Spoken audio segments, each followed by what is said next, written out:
Alors comme promis les amis, eh bien on va parler intelligence artificielle, cyber sécurité, et on a une énorme chance, ce soir, de pouvoir parler avec des professionnels du sujet, et d'autant plus un professionnel, c'est Claude Chauvet. Il travaille pour Intel, il est en plus dans la partie cybersécurité, et vous allez voir, on va apprendre énormément de choses. C'est quand même un monde qu'on connaît peu, et pourtant, il est partout, il est avec nous. Regardez, vous avez un ordinateur portable, eh bien, il est peut-être caché, là, au fin fond de votre machine. Alors pas Claude, hein, soyons très clairs, mais plutôt toutes ces technologies qu'Intel propose. Et donc, on va nous se tabler sur la cybersécurité. Alors, bonjour Claude. Bonjour Damien, merci pour l'invitation. Ah bah surtout merci de m'avoir invité chez toi. On regarde un petit peu que tu as aussi un espace assez geek. Alors je suis bonheur que tu travailles autour. Voilà, on a des belles cartes derrière, donc là voilà, on est au bon endroit. Alors je cache pas que je pense que ceux qui ont un regard perçant. Cynique là aussi. Ah bah je vois là-haut, je vois des robots. Enfin bref. On est bien chez toi, merci en tout cas. Alors, on va commencer, comme je l'expliquais, on va parler cyber, on va parler Intel, on va en profiter parce que c'est un rendez-vous aussi partenariat. Eh ben oui, et Intel a fait confiance à votre Zatas préféré, et donc du coup, je vous cache pas que pour nous, c'est génialissime parce que parler à des professionnels du sujet, c'est pas simple. Parce que je vais être très honnête avec vous, Claude a énormément de travail, et là, il nous offre... Allez, on va dire entre 15, 20, 30, 40 minutes, de sa vie de professionnel. Bah tiens, d'ailleurs, on va commencer dans le vif du sujet. Tu peux te présenter un petit peu qui tu es, ton rôle et tes missions chez Intel? Ça pourrait déjà être long. Mon rôle actuel est Technical Sales Specialist. Donc, je suis un consultant technique, en fait, sur le poste de travail entreprise. Entreprise, ça a un sens assez important parce que ce qu'on demande un peu de travail dans l'entreprise, c'est particulièrement lié à la cybersécurité. Donc, il y a énormément de technologies qui sont pas forcément vitales quand on s'achète un PC pour soi, de gamer ou bien, il faut toujours de la sécurité, on est d'accord. Mais dans l'entreprise, je vais potentiellement travailler avec certains antivirus, avec certains certificats, avec certaines clés. Donc, je vais être dans un environnement où il faut que mon matériel soit parfaitement capable de parler sécurité et encore plus de se protéger parce que si mon parc est attaqué, les risques sont bien plus graves que si on formate juste mon PC à la maison. Alors, Donc, mon rôle, c'est ça, excuse-moi. Mon rôle, c'est vraiment le poste de travail entreprise et les technologies qui sont associées et qui sont très, très souvent autour de la cybersécurité. bon, tu nous as déjà appâté, hein, c'est chouette. Mais avant de rentrer dans ce sujet-là, bon, on s'est parlé, nous, bien en amont, pour préparer ce rendez-vous. T'es rentré comment chez Intel? Et je cache pas que cette histoire est chouette parce que on parle beaucoup d'emploi aussi sur Zataz. Ben voilà, ça montre qu'on peut intégrer une entreprise par plein de portes. Bon, du talent, du savoir-faire, des études aussi, c'est indispensable. Et puis aussi la chance. Explique-nous un petit peu comment tu as réussi à rentrer dans cette superbe boîte. Euh, euh, Super, oui, et puis passionnante parce que ça fait 25 ans en fait que je suis rentré chez Intel. Et ce qui est amusant, c'est qu'à l'origine, j'étais donc sorti de l'école d'ingé, j'ai eu droit au service militaire, et juste après, armé de mon diplôme d'ingénieur en télécom, j'ai postulé dans une petite boîte qui s'appelait Dialogic et qui était aussi dans l'informatique, mais plutôt l'informatique télécom. On fabriquait des cartes de télécommunication qu'on trouvait dans les serveurs, dans les centraux, dans les PBX. Enfin, c'était un domaine qui me bottait bien, mais qui était encore loin du processeur core. Et en fait, donc j'ai intégré Dialogic le 1er juin 1999 à 9 heures du matin, et à 11 heures du matin, on a appris qu'Intel a racheté la boîte. Et donc, concrètement, j'ai travaillé 2 heures chez Dialogic et 25 ans chez Intel. Ah, c'est fou, c'est complètement fou. L'histoire est dingue. Alors justement, tiens, si, bien sûr, divulguer de trop grands secrets, tu peux nous donner une journée type, d'un spécialiste comme toi chez Intel. Tu fais quoi alors, on va pas commencer par le petit-déj, hein, mais voilà, t'es au boulot. C'est quoi ta journée? Une journée type?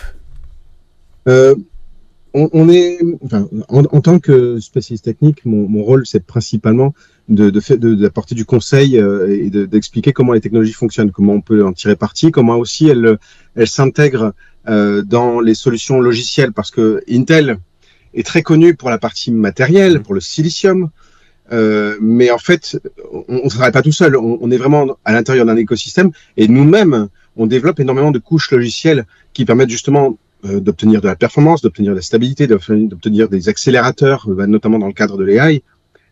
Et puis, le but, c'est que les développeurs, en fait, travaillent facilement avec nous. Et pour ça, il y a tout un millefeuille, en fait, de hardware abstraction layer, de couches logicielles, firmware, modèle, framework, qui permettent, en fait, aux développeurs de développer leur application en se basant sur des fonctions, sur des instructions. Et après, c'est notre tâche à nous de leur donner l'assurance que l'année prochaine sera une autre architecture, l'année d'après, ça sera encore une autre architecture avec des accélérateurs différents. Et cette couche logicielle que nous, on développe, leur permet en fait de développer une fois et d'être certain que en transitionnant, en passant sur les prochains processeurs, ça continue non seulement à fonctionner, mais en plus à bien fonctionner et en plus à tirer parti des nouvelles instructions, des nouveaux types de XPU, donc CPU, GPU, NPU, VPU, on en a beaucoup d'acronymes là-dedans. Donc, mon rôle est vraiment dans l'application de la technologie. Et il y a une partie aussi qui est intéressante, qui est le fait de faire remonter les usages ou les besoins, en tout cas les trous dans la raquette qu'on perçoit, parce que il faut qu'on soit sûr, nous, que on puisse toujours coller aux besoins.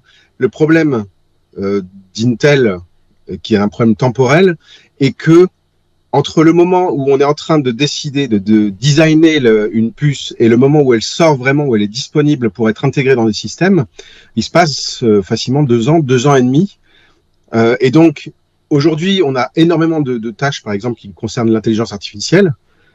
Nos processeurs qui ont leur NPU intégré, on ne les a pas développés il y a 3 mois. Ouais. On les a développés déjà en 2022. Donc, c'est très important de toujours pouvoir suivre le flow. Et ça se répète tout le temps, en fait, aussi bien avec le Wi-Fi, avec le chiffrement, avec la virtualisation. C'est un gros domaine, la virtualisation. Le fait de pouvoir toujours apporter la bonne technologie au moment où on en a besoin et pas 2 ans et demi après, ouais, ça permet d'être efficace. Ça permet aux développeurs d'être efficaces, ça permet à l'utilisateur d'avoir de la performance et ça permet de répondre vraiment aux besoins au moment où ils arrivent. Moi, je me souviens d'un moment, d'une époque assez pénible où on a été obligé d'acheter des machines extrêmement performantes parce qu'on avait décidé qu'il fallait utiliser le chiffrement des disques durs pour tous les PC entreprises. Ce chiffrement, à une époque où le SSD n'était pas encore dans l'ère du SSD, il y a encore beaucoup de HDD, et faire du chiffrement sur des processeurs qui n'avaient pas encore d'accélération crypto et sur des disques durs qui forcément n'avaient pas c'était plutôt une question de latence que de débit, mais n'avaient pas les faibles latences nécessaires à la crypto. On a eu 1 an et demi, 2 ans assez pénibles parce que justement on voyait des superbes machines se transformer en machines extrêmement lentes à cause du chiffrement. C'est exactement ça qu'on veut éviter. Et c'est pour ça que mon boulot consiste aussi à faire remonter les types d'usages et s'assurer que ce soit pris en compte pour la prochaine génération de processeurs, et puis celle d'après, puis celle d'après. C'est passionnant, hein, je le cache pas. Bon, juste en aparté, Intel n'arrête pas d'inventer. Là, pour les Jeux Olympiques, on va avoir de la 8K, on va avoir aussi la possibilité pour les personnes non-voyantes de pouvoir suivre, justement, grâce aux technologies. Bref, on a affaire à quelqu'un qui vit dans un monde où l'invention, la créativité, et puis le test, tout le temps perpétuel, est loin d'être négligeable. Et justement, dans ce monde de test, la cybersécurité, ça a toujours été, hein, très, très clairement, le cœur de la préoccupation d'Intel. On a quelques faits marquants, justement. Cybersécurité, je suis presque né avec, puisque je crois que le premier virus, c'était en 74. Je suis né en 75, donc je suis un peu né dedans. Et c'est vrai que côté Intel, ça a toujours été un des principes fondateurs. Pas forcément toujours bien structuré, c'est-à-dire que chaque division faisait un petit peu sa propre cybersécurité. Un des grands faits marquants, en fait, ça a été l'arrivée de Spectre Meltdown en 2018, janvier 2018. Ça reste un cauchemar pour beaucoup de DSI et de pros de la cybersécurité. On pourrait en discuter longtemps de Spectre Meltdown, c'est quelque chose de très intéressant, mais là, ça a mené à la création d'une entité supérieure, en fait, de ce qu'on appelle IPAS, Intel Product Assurance and Security, qui vient chapeauter, en fait, toute la division en donnant les bons principes, en s'assurant que quand on écrit le moindre bout de code ou quand on design la moindre fonction dans un CPU, on est bien conscient des effets de bord, on valide, et donc on s'assure que toutes les fonctions qu'on sort, mais ça peut être même juste le fait de gérer un mot de passe dans une application, ça, il faut que ça a été bien testé. On a d'ailleurs mis en place un bug bounty programme il y a bien longtemps, j'ai pas la date exacte, mais ça fait très longtemps qu'il existe, et donc ça permet en fait de s'assurer qu'on récompense aussi ceux qui trouvent des failles de sécurité. Ça peut être assez lucratif d'ailleurs. Mais c'est quelque chose de fondamental pour nous. En fait, on a toujours cherché à jouer la transparence parce que on veut surtout rien mettre sur le tapis. On trouve quand même beaucoup de failles, nous, en interne, puisqu'il y a ce long process de validation. On va dire que les 2/3, grosso modo, des vulnérabilités qui sont trouvées en interne. Mais ces vulnérabilités-là qui sont trouvées en interne et qui sont donc corrigées en interne, on pourrait très bien les glisser sous le tapis, faire comme si elles n'avaient jamais existé. Bien sûr. Mais en fait, non, au contraire, on communique dessus. C'est-à-dire qu'on dit voilà ce qu'on qu'on a trouvé, voilà quel était l'impact, le type de risque, les CVE, etc. Et le risque pour nous, il est risque d'apparence, c'est-à-dire qu'on pourrait croire que comme on publie énormément de vulnérabilités, on est extrêmement impacté, extrêmement sujet aux vulnérabilités. Non, tout le monde, c'est le cas de tout le monde. Simplement, effectivement, nous, on a choisi, on a pris le parti d'en parler et de tout bien discloser. C'est pour ça que c'est important, tu parlais de bug bounty, là, ça montre que vous faites appel aussi à des communautés qui ont envie d'aider, qui pourraient potentiellement gagner aussi un petit peu de sous si elles trouvent, après tout, l'inventeur d'une faille est là aussi pour aider et pour montrer aussi son savoir-faire, et qui sait peut-être embaucher. Ça, c'est une possibilité. Ce qui est intéressant, c'est que la possibilité aussi, intelligence artificielle, elle est clairement rentrée là dans le jeu depuis 3-4 ans, maintenant plus officiellement et publiquement depuis 2 ans, mais là, voilà, l'intelligence artificielle ne date pas d'hier. Alors justement, pour Intel, ça veut dire quoi parler de sécurité renforcée par l'intelligence artificielle? Ça veut dire quoi? C'est un très vaste sujet. Ah oui, ça c'est sûr. Alors, je vais essayer d'être synthétique. Ça fait déjà assez longtemps, je dirais au moins 10 ans, qu'on se rend compte que l'identification des virus simplement par une signature, c'est pas suffisant. Ça marche encore pour les virus d'entrée de gamme, C'est basique, ouais. Mais ça fait longtemps que les développeurs un peu affûtés ont réussi à échapper à ce genre de détermination. Donc, on a vu apparaître, il y a déjà pas mal de temps, des déterminations de virus qui étaient plutôt liées à du comportement, comportemental. Au départ, c'était plutôt des algorithmes qui étudiaient justement le comportement pour voir quel était le type d'instruction utilisée. Ça marche pas mal. C'est une façon plus intelligente, on va dire, de faire face aux attaques et de détecter les attaques. Mais de la même façon que dans le graphisme, tout ce qui était fait par algorithme, comme par exemple le fait de découper mon visage pour l'incruster sur un arrière-plan, ça, on peut le faire de façon mathématique. Ça marche plutôt pas mal, mais on peut le faire par IA. Et alors là, ça marche super bien. C'est beaucoup plus fluide, c'est beaucoup plus précis. Il y a beaucoup moins d'artefacts. Donc, de la même façon que on a commencé à mettre en place cette isolation, cette surveillance des virus par des algorithmes qui n'étaient pas de la signature, l'intelligence artificielle aujourd'hui nous permet encore plus finement de détecter qu'un comportement est un comportement malsain. Malsain, oui, c'est ça, malveillant en tout cas. Ouais. Malveillant, pardon, oui, c'est le mot. Et donc l'intelligence artificielle ici nous ouvre vraiment un monde de possibilités. Alors, nous ouvre, en fait, chez Intel, on y est déjà dedans depuis, je dirais, au moins 5 ans. Car déjà dans la 11e génération de processeurs Core, vous aviez, ça existe toujours, et bien sûr ça a été affiné, il y a une technologie qui s'appelle TDT, alors on fonctionne beaucoup en acronyme de 3 lettres. TDT, c'est pour Self Detection Technology, et c'est un panel de plusieurs technologies dont l'une en fait est vraiment orientée ransomware ou cryptojacking, et c'est carrément à l'intérieur du processeur, on a installé toute une télémétrie pour pouvoir dresser finalement un profil, faire un profilage de ce que font les process qui tournent sur la machine.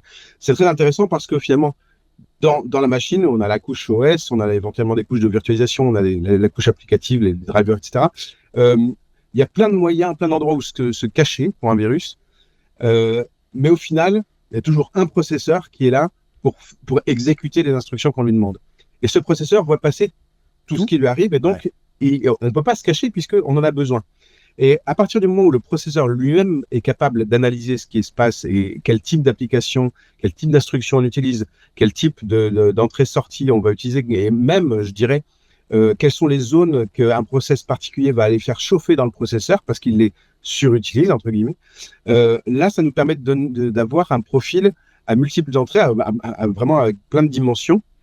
Et on a fait tout simplement, on a intégré un modèle d'intelligence artificielle dessus pour arriver à déterminer que ces profils-là correspondaient à un ransomware ou un cryptojacker. Donc ça, à la limite, c'est même transparent pour l'utilisateur. Oui, c'est ça qui est chouette. On n'appelait pas ça de l'intelligence artificielle, mais concrètement, c'est de l'intelligence artificielle qui tourne même au cœur du processeur. Ce qui est intéressant, je me permets de couper, du coup, ce qui est intéressant, c'est que c'est une véritable aide, c'est un support d'aide pour un utilisateur qui quasiment n'a plus besoin de s'occuper de cette partie qui pourrait être cette infiltration par un ransomware et un cryptolocker. Donc ça, c'est plutôt un outil supplémentaire, non être négligeable, hein. Alors, c'est pas une autorisation à cliquer n'importe où. C'est sûr. mais effectivement, dans les tests qu'on fait, c'est assez bluffant parce qu'on voit juste en se reposant sur le processeur. Alors, c'est pas le processeur qui va jouer le rôle de tuer le process. Il va juste communiquer avec l'antivirus que tel process est un malware. Et donc, c'est l'antivirus qui va le tuer. Mais on voit que le temps de réponse, en fait, le temps de profilage de l'application, du process en question est extrêmement rapide, ce qui fait que on a fait beaucoup de tests sur des vrais ransomware, donc, qui étaient vraiment là pour faire du dégât, pour commencer à chiffrer entièrement le SSD et puis après demander une rançon. Grosso modo, au bout de 20 fichiers, ça y est, le process a été déjà isolé, a déjà été flagué comme étant malveillant, et donc l'antivirus peut le stopper.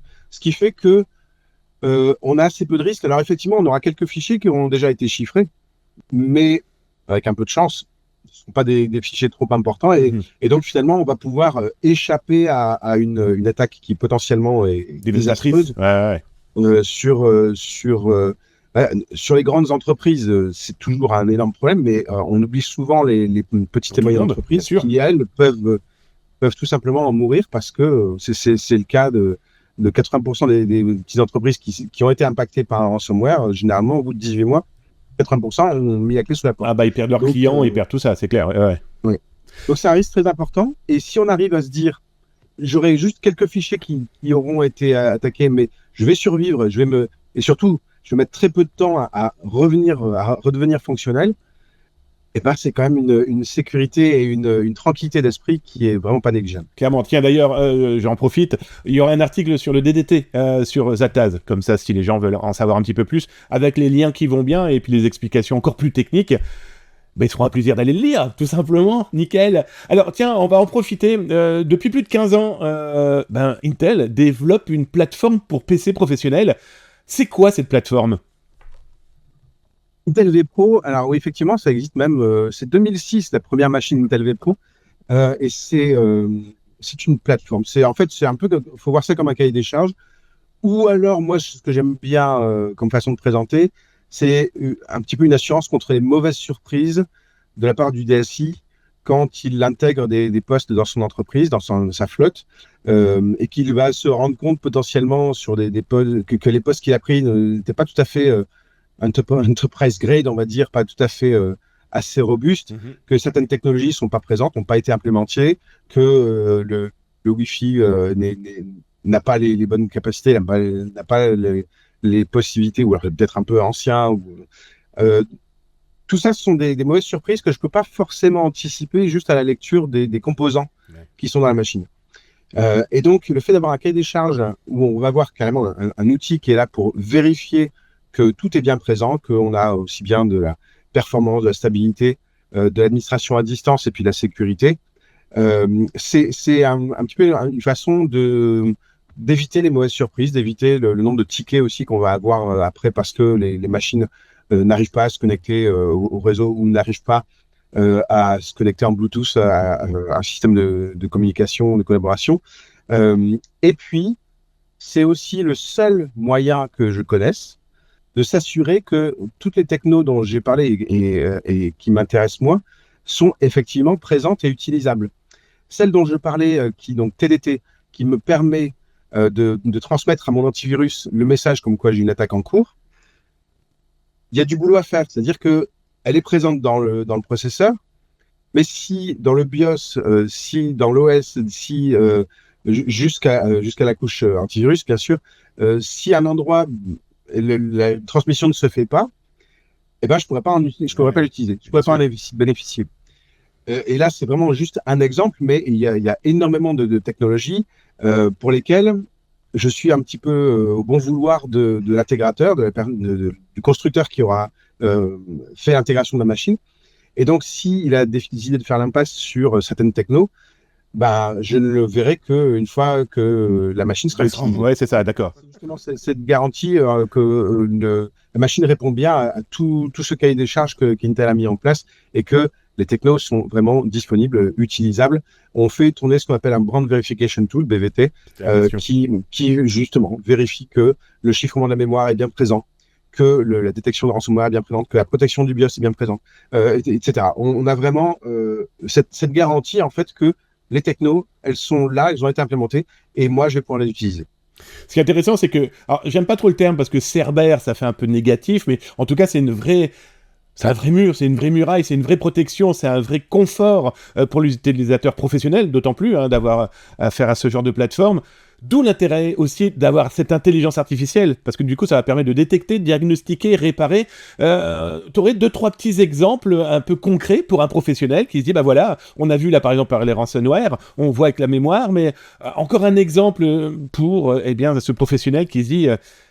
cet outil va me protéger, mais qui va me rassurer, il va me permettre de repérer, diagnostiquer. Un petit exemple encore. Oui, alors j'ai parlé de TDT qu'on a implémenté nous dans le processeur, mais depuis on a sorti les Core Ultra.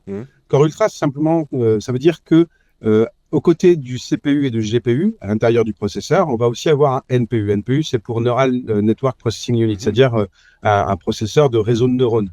Donc, qui sont les modèles sur lesquels se base l'intelligence artificielle. Et donc, ce NPU, en fait, il n'y a pas qu'Intel qui peut utiliser, en fait, et tous les développeurs, aujourd'hui, en tirent parti, notamment pour faire cette tâche de détection de virus. Alors, ce ne sera pas forcément que les ransomware, ça pourrait être n'importe quel type d'attaque. Mais donc, le NPU rend possible l'utilisation de modèles d'intelligence artificielle dans des buts de cybersécurité. On a par exemple un éditeur qui s'appelle CrowdStrike qui fait ça très bien et qui utilise aujourd'hui le NPU dans le but de recherche de malware. Et en fait, ça va donner, ça va ouvrir une grande porte pour que n'importe qui puisse développer ses propres systèmes de sécurité basés sur l'intelligence artificielle. L'avantage du NPU, ce que je dis là, on peut très bien le faire sur CPU. Mais le CPU, c'est un processeur qui est généraliste. Ouais, et puis il a autre chose à faire. Disons que oui, déjà il a autre chose à faire, mais il ne va pas être le plus efficace qu'on peut espérer pour des réseaux de neurones. Le NPU, par contre, lui, il va le faire très bien, avec beaucoup de performance, et surtout sans consommer d'énergie. Ou en consommant très peu d'énergie. Forcément, il consomme un tout petit peu, mais au final, l'efficacité énergétique du NPU, pour l'intelligence artificielle, va être bien supérieure à ce qu'on peut tirer d'une autre architecture, même le GPU. Et donc, c'est ça qui va être très intéressant, c'est que je vais pouvoir en fait avoir un Cerber, comme tu dis, qui est là en train de surveiller ma machine en permanence, qui a toute l'attitude pour faire des scans de mémoire, par exemple, vraiment à la demande. Aujourd'hui, il y a beaucoup de malware qui se cache derrière des fichiers gigantesques et donc ça représente un coût énorme, aussi bien en performance qu'en énergie, de faire ces scans dans la mémoire sur des gros fichiers. Le NPU va pouvoir le faire et va pouvoir le faire de façon très, très efficace. Donc, je vais avoir ce module finalement qui m'apporte de la sécurité, mais qui pour autant n'est pas en train de plomber mon autonomie, de réduire ma mobilité parce que aujourd'hui, tout le monde aime avoir un laptop léger, etc. Et que si demain, pour l'intelligence artificielle, pour la sécurité, on se retrouve à mettre à nouveau des batteries d'1 kilo, et donc des laptops qui pèsent 3 kilos, et bien 3 kilos encore, ça passe. C'était il n'y a pas si longtemps que 3 kilos c'était bien. Osborne, 20 kilos, le premier ordinateur portable. Donc on ne veut pas perdre en mobilité, on ne veut pas perdre en confort, mais ce NPU va vraiment nous apporter cette surveillance et cette protection en temps réel, vraiment au flux de tout ce qu'on est en train de faire, qui à mon avis, va beaucoup changer la donne en termes de sécurité. Alors, ce qui est intéressant, là, ça sera l'une de mes dernières questions, parce que je crois quand même que tu as un métier et du travail. Depuis tout à l'heure, on parle beaucoup de partenaires. On voit que c'est pas une entreprise toute seule dans son coin qui peut se permettre d'ouvrir et de s'offrir comme ça de la cybersécurité, cette plateforme qui permet aux professionnels de pouvoir justement se rassurer, parce qu'il va y avoir de la détection, du diagnostic, de la réparation. Il y a énormément de partenaires. Tu peux m'en parler un petit peu, parce que c'est un véritable réseau qui... ce réseau, en fait, moi, je le compare un peu à un arbre. Chacun a sa branche et tout le monde pour renforcer ce tronc qui est l'utilisateur. Explique-nous un petit peu. Oui, il y a beaucoup de partenaires et de niveaux de partenaires. En fait, nos premiers partenaires sont les constructeurs, ce qu'on appelle les OM, Dell, HP, Lenovo, Fujitsu. On a vraiment un partenariat extrêmement important avec les constructeurs pour être sûr justement que ce qu'on leur apporte comme technologie ait du sens pour eux, ne représente pas une difficulté d'intégration et un coût d'intégration. Donc c'est vraiment déjà la première étape pour s'assurer que on répond bien aux demandes de leurs clients. Et puis après, on a tous les partenaires. En fait, on a autant de partenaires que d'usages. C'est-à-dire qu'on va avoir des partenaires cloud, on va avoir des partenaires Microsoft, évidemment, pour le système d'exploitation. Il y a un travail qui est fait avec Microsoft pour s'assurer que finalement tout ce qui est dans le silicium va pouvoir s'intégrer aux besoins, aux exigences de sécurité du système d'exploitation, d'authentification, de sécurité des données, etc. Donc le travail qui est fait avec Microsoft est tout à fait fondamental. Et après, il y a tout l'écosystème en fait de développeurs qui vont pouvoir justement bénéficier des technologies. Quand je parlais de BitLocker tout à l'heure, effectivement, c'était un partenariat évident.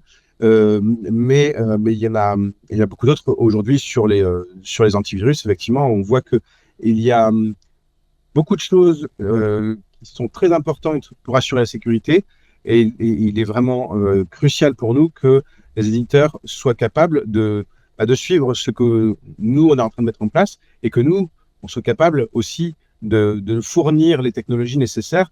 Je pense par exemple aux attaques qui se passent dans la stack, en fait, les adresses de retour, les adresses de saut. On a créé une shadow stack qui permet de s'assurer justement qu'il n'y ait pas eu de modification d'adresse faite de façon un petit peu justement malveillante, qui permettent d'exécuter du code malveillant, tout simplement parce qu'on suit le saut vers une adresse précise, où on fait un retour vers une adresse qui a été changée. Et donc c'est très important justement que les éditeurs puissent se reposer sur cette shadow stack et donc valider que l'attaque en fait ait été étouffée et ne puisse pas fonctionner. Donc le travail avec l'écosystème est extrêmement important. Moi, je me souviens d'une des premières technologies Intel qui est arrivée, on va dire, vers 2005, qui s'appelait Lagrande. C'était parce que la virtualisation commençait. On commençait à avoir une utilisation très importante de la virtualisation sur les serveurs. Mais qui dit virtualisation dit forcément un besoin extrêmement important d'isoler. C'est ce qu'on a mis en place à ce moment-là, et c'était clairement lié à notre travail avec les éditeurs pour s'assurer que une VM ne pourrait pas aller piller le contenu d'une autre VM, voler des credentials, voler des mots de passe, voler des informations importantes. Et donc, il y avait un aspect de performance, bien sûr, d'accélérer les échanges entre l'hyperviseur et le matériel, mais aussi d'isolation. Et ça, c'est vraiment une mentalité qu'on a de travailler avec les éditeurs pour être certain que le silicium fonctionne parfaitement avec les couches supérieures, avec l'applicatif, mais aussi tous les middleware qui peuvent exister. Bref, rien ne peut se faire sans l'aide, sans le partenariat, ça paraît évident. Alors là, vous l'aurez compris. Une chose très importante qu'on a apprise, excuse-moi, vas-y. Justement avec Spectre et Meltdown, c'est vrai, je dis que c'est un gros sujet, mais c'est aussi une occasion où on a mis en place vraiment ce partenariat avec les éditeurs, avec les constructeurs, pour faire ce qu'on appelle une coordinated disclosure. Et ne pas être certain de ne faire une annonce que quand déjà les palliatifs sont prêts, que quand les correctifs sont disponibles. Et donc, je pense que c'est le meilleur exemple de ce travail qu'on fait avec toute l'industrie, d'avoir cette coordinated disclosure où on attend que tout le monde soit prêt et on donne une deadline bien précise aussi pour que tout le monde ait implémenté les correctifs. Et c'est très important de faire ça, parce que si on commence à dévoiler une faille et que la moitié de l'industrie n'est pas prête, oui. Eh ben, là, c'est un problème. On est bien d'accord. C'est la fête pour les attaquants, parce que justement, ils vont pouvoir se dire, il y a un créneau, on va pouvoir être efficace et utiliser cette vulnérabilité. Claude, il y a aussi un élément qui est très important, parce qu'on parlait de tous ces partenaires, et de ces partenariats. Il y en a un aussi qui est super important, c'est avec l'ANSSI. On se dit, mais que vient faire l'Agence nationale de sécurité des systèmes d'information avec Intel, avec des alertes cyber? Bon, là, on vient de comprendre que dans ma question, il y a quasiment la réponse, mais explique-nous un petit peu. Oui, c'est très important aussi que Intel ait un contact privilégié avec les agences gouvernementales de sécurité, et notamment donc en France l'ANSSI. C'est moi qui m'en suis occupé pendant de nombreuses années, parce qu'on a une liaison justement, c'est un officier de liaison entre l'ANSSI et la maison mère, pour être sûr que non seulement les technologies soient bien comprises, parce que c'est très important, c'est un rôle fondamental de l'ANSSI, mais aussi qu'en cas de gros problèmes de vulnérabilité, vu que on a quand même des opérateurs d'importance vitale en France qui doivent absolument pouvoir se protéger, et que l'ANSSI est vraiment le chef d'orchestre à ce niveau-là.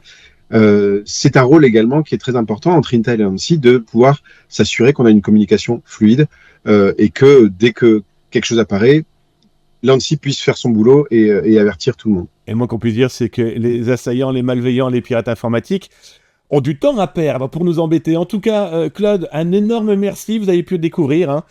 Il est dans un métier passionnant. Aujourd'hui et demain, Intel, en plus vous l'avez vu, propose des solutions pour les professionnels, entre autres, qui sont loin d'être négligeables. On voit clairement aujourd'hui, ce sont ces nouvelles barrières, moi je les appelle les cerbères, mais on est beaucoup plus loin, je dirais même plutôt des chevaliers, et qui sont là pour renforcer ces châteaux forts qui ont clairement besoin de nouvelles grilles, de nouvelles douves, de nouvelles portes, bref, d'un nouveau blindage face à des pirates informatiques et des malveillants. Sachant que l'intelligence artificielle peut également être utilisé par le mauvais côté de la force. Ah, no comment. Et que donc, ça va être d'autant plus important de pouvoir l'utiliser pour se prémunir contre des attaques qui vont être forcément de plus en plus fines. Autant dire qu'il n'est pas couché et qu'il a du boulot encore pour quelques années. Claude, je te remercie. On se dit à très vite. On retrouvera ton interview d'ailleurs donc sur Twitch, ça c'est fait. On va se retrouver sur YouTube aussi. Et il y aura toute une partie beaucoup plus poussée encore sur Zatas.com et Data Security Bwish. On pourra se retrouver sur des aspects encore plus techniques sur le sujet. Je te remercie. Je te laisse maintenant aller travailler. Et encore un énorme merci de m'avoir invité dans ton antre. Merci Damien, c'était un plaisir.